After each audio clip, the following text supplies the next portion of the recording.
Eu tive um sonho bem doido de ontem pra hoje. Assim, doido no sentido de que toda vez que eu estou em um sonho, que algo vai acontecer, que esse algo, pela minha mente, é identificado como um perigo, ao invés de eu reagir, eu simplesmente deixo que aquilo aconteça. Demonstrando que, por mais que o medo exista sobre aquilo, eu aceito que aquilo aconteça para que eu entenda o que é que está acontecendo, para que eu entenda tudo isso. Aí beleza, acordei, percebi alguns padrões diferentes, porque ontem eu desinstalei uma aplicação que eu estava utilizando de conversa, e eu percebi que essa aplicação estava tomando muito meu tempo, e já que a ideia é a observação, né, de forma plena e consciente, desinstalei a aplicação. E aí eu percebi que muita coisa mudou durante o dia ao desinstalar a aplicação. No caso, houve uma mudança e também eu pensei alguma coisa antes de dormir, da respiração. Então, quando eu acordei, eu fiz a respiração, que é a respiração do gorila, que é de um cara que eu sigo no YouTube. Aí fiz a respiração, na respiração lembrei do sonho e durante o dia, lá no trabalho, eu lembrei de uma situação da quinta série. Na quinta série eu era um ser humano perturbadíssimo. Conversava na aula, tinha dificuldades extremas com matemática, era muito engraçado. E especificamente na aula de matemática, eu tinha dificuldade, mas eu conseguia resolver as questões, conseguia executar, né, o que era pedido pelo professor. Só que mesmo assim, não sei, tinha um ser perturbante que ficava ali me incomodando. Eu conversava na aula, fazia um monte de maluquice. Quantas vezes eu briguei naquela escola. Mas de boas. E aí, quando eu tava na quinta série, minha mãe falou assim, vamos todos pra Salvador, porque lá vocês vão estudar melhor, possivelmente existe uma possibilidade de vida melhor, tal. Aquela história, né? Aquele processo humano em que a gente busca o conforto social, né? E aí, tá? Antes de mudar para Salvador, eu vi essa professora próximo à casa dela, que era próximo ao cemitério, que era próximo à escola que eu estudei no ensino fundamental, Eponina. E aí eu a vi, né? Eu conversei com ela e eu disse para ela que quando eu voltasse lá, eu voltaria como um cientista. E eu tinha esquecido disso. E quando criança, eu sempre fui muito bom na matéria de ciências, né? Da natureza, que era aquela questão dos animais, das plantas, da terra.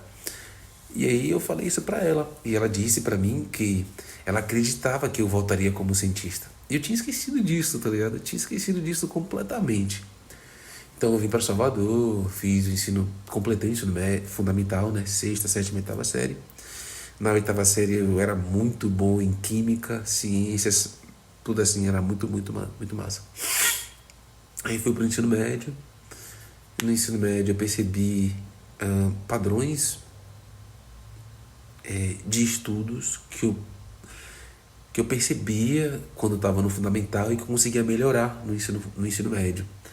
Mas isso não estava totalmente consciente, porque apesar de tudo isso, dessa observação, eu sempre fui muito preguiçoso para a execução, de chegar e fazer. Mirabolantes ideias, mas a execução era muito difícil. Então, passei no ensino médio. Depois do ensino médio, comecei a trabalhar. Aí comecei a trabalhar, fiz um curso de psicologia, depois tentei fazer letras. E nessa bagunça toda aí, eu conheci algumas pessoas que eu acabei acessando o ciclo, né? Então, essas pessoas eu considerava elas como meus amigos, né? Até hoje são meus amigos. E dentro desse processo de amizade, eu acabei me identificando emocionalmente com as dores deles. E eu achei que estando com eles, eu poderia ajudá-los de alguma forma. Não é sobre questões tristes, né? Não é um drama específico. E tá, beleza. Aí eu saía muitas vezes com eles, bebia perigosamente, bebia no nível preocupante. Que eu acordava no outro dia e ficava, meu Deus, eu ainda tô vivo. Beleza. E aí depois de um tempo, eu tive uma relação também, né? Morei 5 anos com a pessoa e tal. E nesse contexto todo dessa relação com os meus amigos, eu percebi que nada daquilo estava fazendo sentido. Digo, fazendo sentido pra mim, né? Pra esse personagem. E aí eu fiquei assim pensando. Eu comecei a observar no nível extremo tudo eu tinha que observar. Eu queria entender qual eram os processos. E nesse processo de entendimento eu acabava muitas vezes cedendo emocionalmente. Porque quando você se liga emocionalmente com o ambiente, com as pessoas, muito do que você executa enquanto ação não é porque exatamente você quer fazer aquilo, mas porque aquele ambiente permite aquela ação. É algo muito mais complexo. Aí você vai dizer para mim, não, mas você tem o poder de escolha. Sim, eu tenho o poder de escolha. Mas se eu estou emocionalmente ligado àquele ambiente, àquele grupo de pessoas, é claro que aquela ação vai se repetir, porque aquilo me deixa totalmente confortável. Beleza. Aí eu comecei a observar e eu percebi que para que eu pudesse perceber a mim mesmo, perceber os meus condicionamentos, perceber o que estava me prendendo, eu precisava sair daquele ciclo. Literalmente. Então, eu conversei com a relação, né, com a pessoa que eu me relacionava.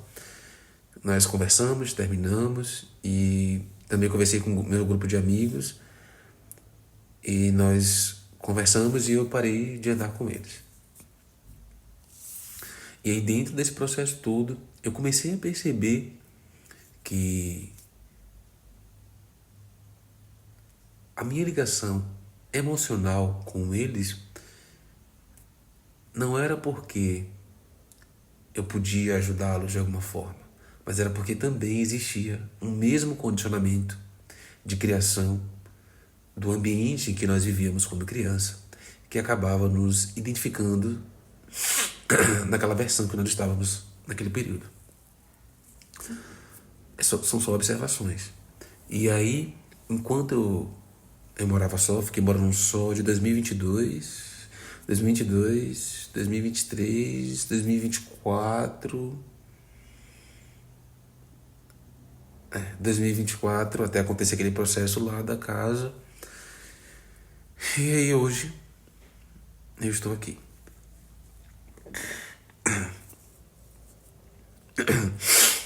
Hoje eu estou aqui. Aonde eu quero estar, aonde eu me sinto localizado, aonde eu percebo que existe um processo de identificação e tudo isso acabou me fazendo lembrar de uma coisa que eu não sei se eu prometi com muita verdade, eu não me recordo do sentimento. Na verdade, eu acho que eu me recordo desse sentimento, sim. Eu acho que o fato de dela ter acreditado em mim foi uma coisa que me marcou, mas eu tinha esquecido disso. E hoje, tipo, na atualidade, eu tô fazendo exatamente aquilo que eu disse na quinta série. E, e não é nada assim que é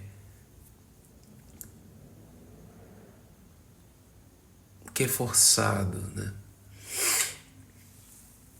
E o mais estranho foi que eu sempre tinha entendido, eu sempre achei que a ideia de destino era um traçar que nós pudéssemos de fato escolher. Mas eu acredito nisso que nós podemos escolher. Porque tiveram várias outras realidades que eu tive que escolher antes dessa realidade que eu estou aqui, presente. Só que o que eu não sabia era que eu já tinha escolhido há muito tempo atrás. E todos os processos estavam se encaminhando para essa escolha que é exatamente esse agora. E essa lembrança ela veio por causa de uma frase que eu ouvi hoje, que o nosso futuro foi definido no passado. uma loucura insana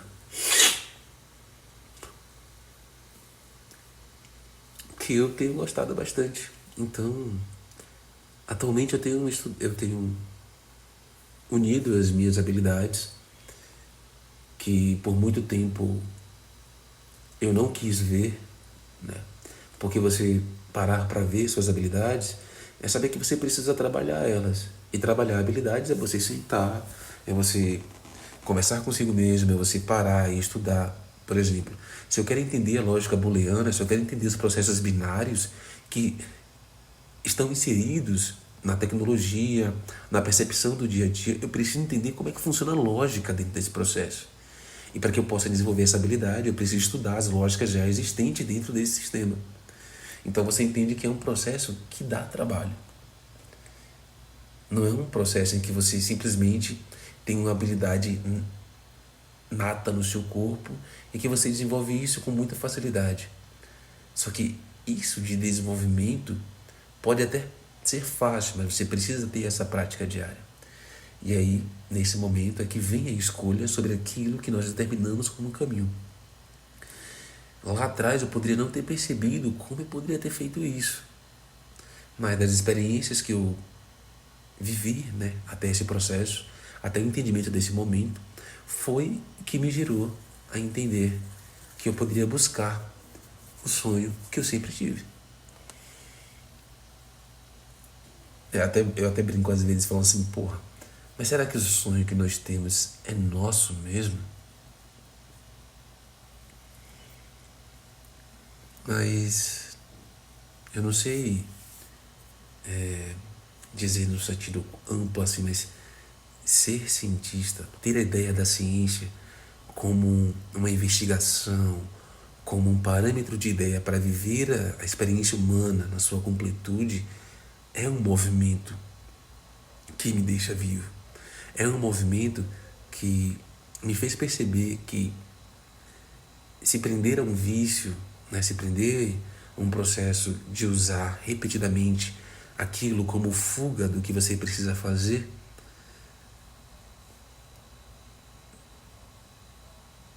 só esconde a nossa própria voz. E, infelizmente ou felizmente, dependendo de como isso seja observado, a gente só consegue dar andamento sobre esses processos quando nós entendemos que precisamos mudar de ambiente para que tudo isso se mova com muita facilidade. Eu trabalho muito com a ideia da lógica, mas eu entendo que existem impulsos do corpo físico, eu entendo que existam sentimentos no corpo físico, e a gente entende que o ambiente que nós vivemos, com adição de sentimento, né? Se eu vivo um ambiente psicológico, mais sentimento desse ambiente que eu estou envolvido, que me deixa confortável, mais criação da realidade daquele coletivo. Então, se eu estou num ambiente A, esse ambiente A oferece determinados padrões de comportamento aceito pelos meus sentimentos, que é, no caso, me sentir confortável, logo, o meu comportamento vai ser determinado pelo grupo A e não pelas minhas próprias ações. Nós somos seres influenciáveis e aí não tem nenhum problema nisso. Mas o relato em si, em sua ideia completa, é de que eu tinha me esquecido, que eu tinha prometido para mim mesmo que eu me tornaria um cientista. E hoje eu estudo para ser um cientista. Achei isso extremamente magnífico. Achei isso poderoso no sentido de que eu já sabia o que era para fazer, mas não estava focando no que era necessário. Então, ao infinito e além,